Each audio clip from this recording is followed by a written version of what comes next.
Transgender म्हटलं की ट्रान्सजेंडरांच्यामध्ये दोन प्रकार पडतात. त्यामध्ये एक म्हणजे इंटरसेक्स म्हणजे आंतरलिंगी आणि दुसरं म्हणजे जेंडर डिस्फोरिया. हे जाणून घेणं अत्यंत महत्त्वाचं आहे. इंटरसेक्स ही क्रिया ही जैविक आणि शरीराशी संबंधित आहेत. ज्यावेळी स्त्रीच्या प्रसूतीदरम्यान तिच्या हार्मोन्समध्ये बदल घडतात किंवा काही गडबड होते, त्यातून या प्रकारची बालकं म्हणजे ट्रान्सजेंडर प्रकारची बालकं ही जन्माला येतात. म्हणजेच ही क्रिया ही शरीराशी संबंधित आहे. आणि जेंडर डिस्फोरिया म्हटलं तर ही क्रिया मनाशी किंवा भावनांशी निगडीत आहे.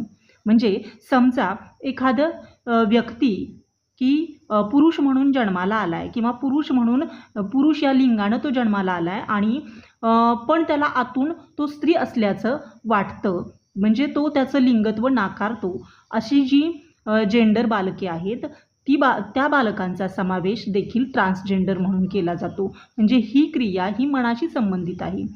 पण आता जो निर्णय शासनाने घेतलेला आहे ज्याच्यामध्ये तृतीयपंथी व्यक्ती संरक्षण दुरुस्ती विधेयक 2026 आणि या 2026 नुसार जे जेंडर डिस्फोरिया आहेत त्यांना वगळण्यात आलेलं आहे. आणि म्हणूनच देशभरातील सर्व तृतीयपंथीयांनी या अधिनियमाला विरोध केलेला आपणाला दिसतो.